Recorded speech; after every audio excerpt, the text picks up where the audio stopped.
Abbiamo viaggiato per tutto il mondo, io e te, amanti della meditazione, lo zen, la pace dei sensi.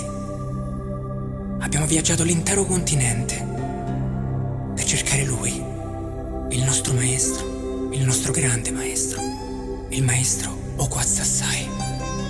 Tra le montagne del Tibet, la Mongolia, l'India, ti ho sempre amata, amore mio, da morire. E sai perché? Perché ti piace Okwaz Sassai. Un fiume scende a valle e lo accarezzerai quando ritornerai. E perché ti piace Okwaz Sassai. Prendilo in mano questo fiore giù a Kyoto, poi bruciamo la menzogna dell'odio. Questa gente poi la adorerai, perché ti piace Okwaz Sassai.